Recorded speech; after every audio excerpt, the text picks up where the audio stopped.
McCoy drops in on a salty ex-girlfriend, and crewmen are dropping like flies in the Star Trek premiere episode, The Man Trap. I've got salt, smell it! Hey, it's MCCOY'S, and welcome back to another episode of Treknalysis. Yep, the Star Trek franchise began here, beating out not one, but two pilot episodes for the premiere. The cage would go on to be recycled in the episode The Menagerie before being released in its entirety in the 80s, while Where No Man Has Gone Before would see the light of day as the third episode of the show. The Man Trap's a decent episode by itself, though it's not like the other Star Trek premieres. Where other Star Trek premieres introduce the characters and show that they're taking off on their mission, this is just a regular episode that can really fit anywhere in the show. And interestingly enough, even though Kirk is the captain of the Enterprise, this is actually a McCoy-centric episode, not exactly what you'd expect from a premiere. Though we still have some great Shatnering moments. There's an old flame coming back into Dr. McCoy's life, a murder mystery is going on, and there's a whole lot of salt in The Man Trap. This man has no salt in his body at Can all. you explain that, Doctor? I can. But before I go further, thanks for checking out my video. Make sure you like and subscribe for more of my Star Trek, video game, and other miscellaneous content. Keep those hailing frequencies open on the other social media sites, and a big thank you to my channel members for supporting the channel. If you'd like to buy me a cup of tea and support my work, consider joining up on my channel. Be great to have you aboard. The Enterprise begins its trek through the stars by sending Kirk, McCoy, and Ensign Ricky, crewman Darnell, to drop in on an archaeologist, Professor Robert Crater, and his wife Nancy for a required routine medical exam while Spock keeps an eye on things on the ship. Can I do that? However, Nancy was once Dr. McCoy's old girlfriend, and this is the first time he's seen her in 10 years. Pick some flowers, Doctor? Is that how you get girls to like you? By bribing them? To be fair, it does work pretty well in Harvest Moon.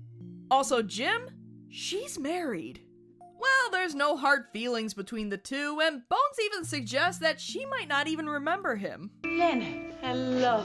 Jerry, hello! You haven't aged a day. Well, I guess Bones likes the older ladies. Well, maybe it's the Patrick Stewart syndrome, where he looked 50 for about 50 years. Okay, what the hell is going on? What the hell's going on?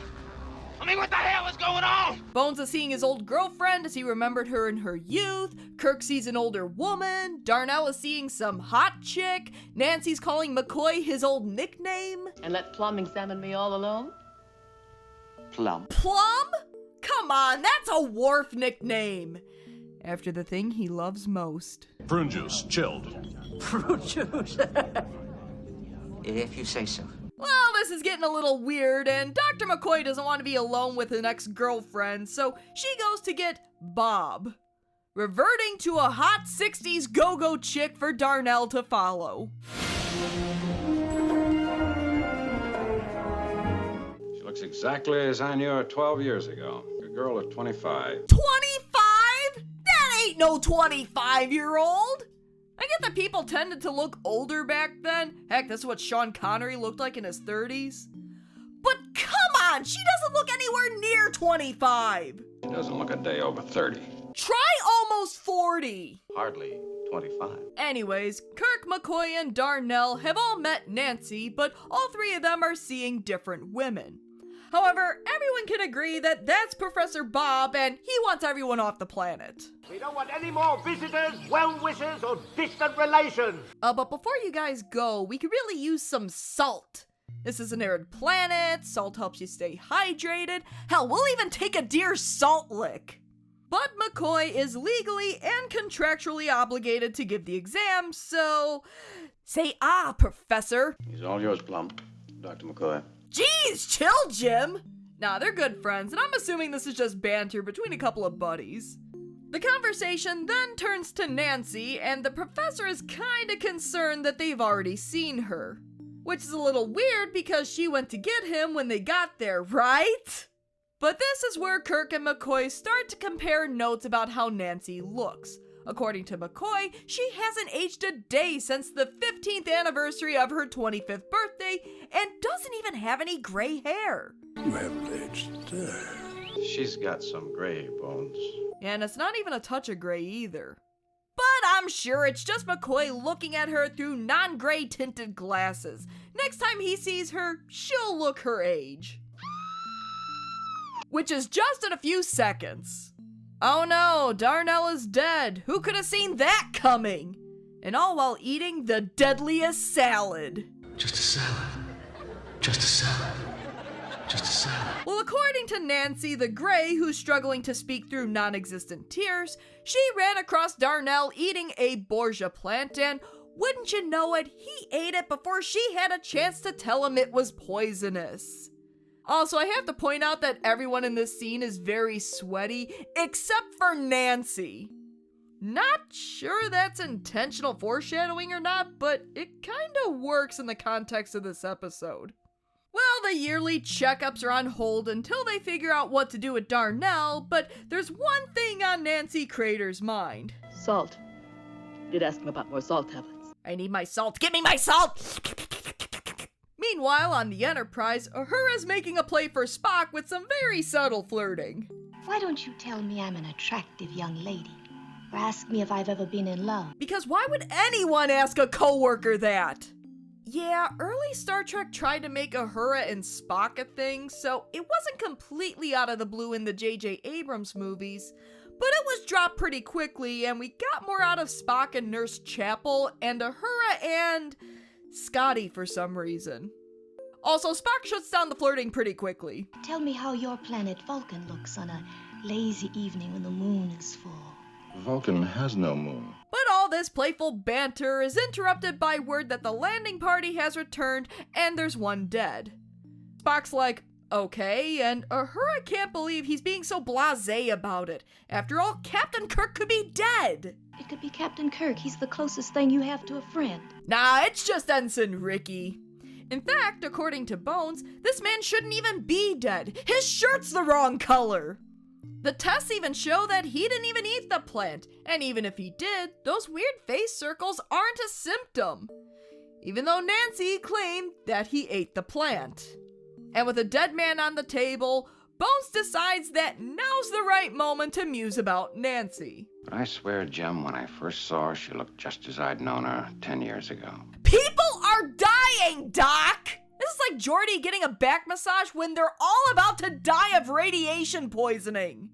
How your lost love affects your vision, Doctor, doesn't interest me. I've lost a man. Thank you! Oh yeah, and while all of this is going on, there's a starship base pestering Kirk about why the Enterprise hasn't delivered its chili peppers yet, because apparently the Enterprise is an Amazon Prime truck. Tell Jose he'll get us chili peppers when we get there. 2-day shipping, Captain! Where's my red hot chili peppers? We want Chili Willy! We want Chili Willy! But Bones ran a few tests and found something interesting in Darnell, or rather what isn't in Darnell. He has no salt in his body. Salt. And the only other unusual thing about Darnell is the mysterious red circles on his face, which Bones mistook for skin modeling. Not sure how you can mistake it for that, considering they're perfect circles on his face. Bones admits to his mistakes and that he was probably too busy thinking about Nancy in the good old days, and Kirk apologizes for the way he snapped at him before. Again, this is the first episode aired, but you already get a sense that they're good friends. We all know about Kirk and Spock's friendship, but we don't see a whole lot of it in this episode. It's the McCoy-Kirk friendship that's highlighted. Kirk knows him well enough to tease him without coming off like a jerk, and when they both overstep the line, they can both admit they screwed up without any hard feelings. It works really well. But now we have a little murder mystery on our hands. And I don't like mysteries. Give me a bellyache, and I got a beauty right now. Kirk put 2 and 2 together that the Craters were asking about salt before Darnell lost all of his, so Kirk and McCoy beam back to the Crater residence and bring along the Expendables. By the way, did I mention we need salt? Dude, what? You're just gonna take other people's pills and try them out for yourself. What if that was cocaine? Or cyanide? It's never cyanide. Kirk demands the Craters come on board the Enterprise while they figure out what's going on, but Bob decides this is the perfect time to run off. and find 2 more dead crewmen with circles on their faces. And Nancy. I've got salt. Smell it.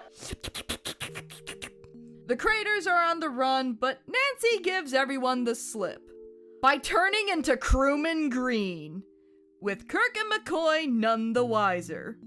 Okay, that's your own damn fault for assuming Green would even survive this mission.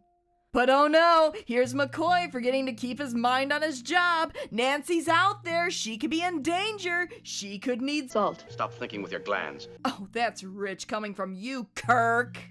Back on the Enterprise, the search for Nancy begins, but she's a lot closer than they know.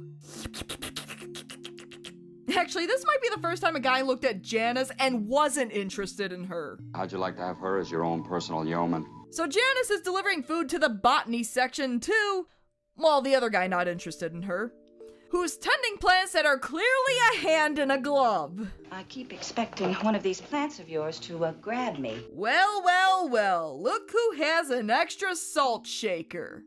Well, talk to the hand because the Sulu ain't listening.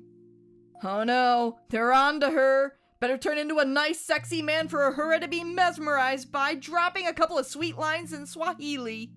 And just in time for Janice to barge in and save her from a low-sodium diet. Oh no, they're on to me again. There's only so many times I can bite my hand before it starts looking weird. Hey, nobody would notice if this guy was gone, right?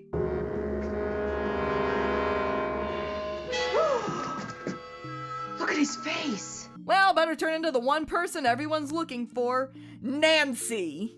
Meanwhile, poor McCoy's having trouble sleeping. Try taking one of those red pills you gave me last week. You take the red pill.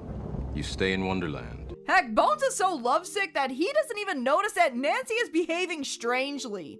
Not saying a whole lot, biting her hand, hitting on him even though she's married. I like your feelings better.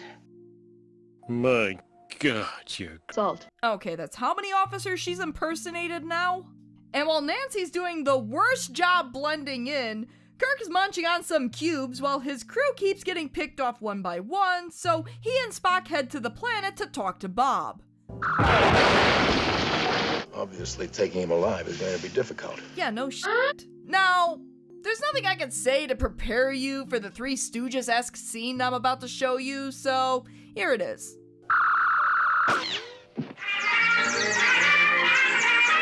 So now Janice and Sulu are totally creeped out that they came close to not being worth their salt when No Bones About It walks in and acts totally normal. The creature leading your merry chase, Mr. Sulu. Hey, who said anything about a creature? So Professor Crater is finally cooperating, revealing that Nancy died about a year or two ago. She was killed by a shape-shifting creature who needs salt to live, and it's basically the last of its kind, like the buffalo. He couldn't bring himself to kill it, even though it killed his wife, so it spends all day pretending to be Nancy while Bob feeds it copious amounts of salt. Salt. Did ask about more salt tablets. In fact, he urges Kirk not to kill it. It needs love too. Meanwhile, half the red shirts on board are dead. Even the ones not even wearing a red shirt. And even though Bob can recognize Nancy when he sees it, he refuses to help. Meanwhile, Kirk's asking Dr. Decoy what they can do to capture it. Could offer it salt without tricks. Yeah, you'd like that, wouldn't you? Oh, we shouldn't hunt it down. It's intelligent. It's just trying to survive, and it attacks Spock. Oh, it's on now. Professor Crater. Double-crossed him! Help me, Johnny! I didn't do it, I swear! So McCoy woke up from a pleasant nap to his best friend holding a phaser on his girlfriend and dangling salt in front of her. Come and get it. Oh no, not the face! Not the face!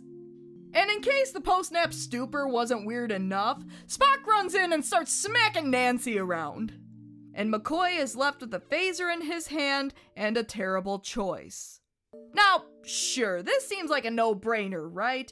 I mean, this thing killed his old girlfriend, it's about to kill his two best friends, Shoot her! But to be fair to Bones, he just woke up from a nap and doesn't know half of what's been going on, let alone that Nancy's been dead for at least a year. Though turning into a horrible monster sucking the life out of Kirk should seal the deal. Time to put you on display at Trelane's house.